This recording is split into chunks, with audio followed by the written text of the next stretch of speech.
Ya, pertama dari Kementerian Perhubungan kita akan kembali mengatur alur dan arus mudik termasuk arus baliknya nanti. Jadi dari tahun ke tahun kita sudah memiliki data statistik dan termasuk menggunakan AI untuk mengetahui kira-kira puncak-puncak mudik ini di tanggal-tanggal berapa. Begitu pula pada saat kembalinya, sehingga perlu pengaturan work from anywhere. Jadi satu hal, kita ingin mengurai kemacetan tidak terpusat di 1-2 hari tertentu. Kita coba urai ke depan ataupun ke belakang. Nah yang kedua fasilitas ataupun prasarananya, jalannya. Ini kita akan terus kejar, ya ada sejumlah ruas jalan tentunya yang harus segera diperbaiki. Datanya ada di Kementerian Pekerjaan Umum.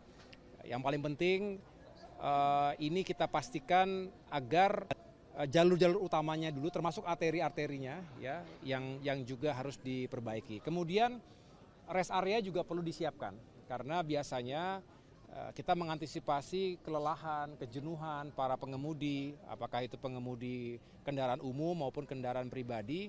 Ini juga harus dipersiapkan rest area yang memadai, yang layak sehingga ketika mereka perlu istirahat sejenak. Ini juga penting sekali. Jadi data kecelakaan lalu lintas setiap tahun itu terjadi karena memang kelelahan, kejenuhan. Dan ini perlu solusi. Jadi menyiapkan arus mudik yang baik itu pertama tentu prasarana, tapi yang kedua adalah mengedukasi juga masyarakat agar lebih menyadari bahwa jangan sampai kita terlibat dalam kecelakaan yang mengakibatkan apalagi fatalitas karena kelelahan dan kejenuhan. Ya kemarin saya juga sudah berkomunikasi dengan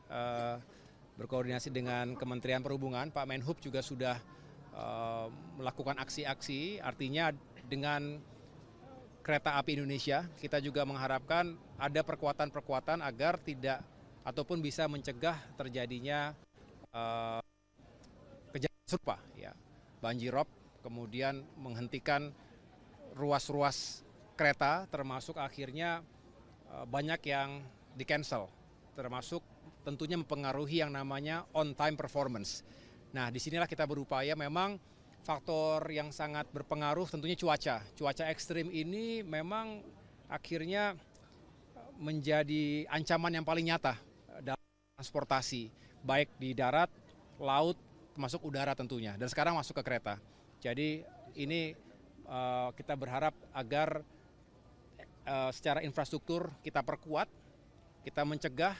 Saya juga sudah sering berkoordinasi dengan BMKG ketika terjadi cuaca ekstrim, sebisa mungkin kita juga mengantisipasinya dengan yang namanya OMC, operasi modifikasi cuaca. Paling tidak ini akan mengurangi 30% dari kondisi cuaca buruk.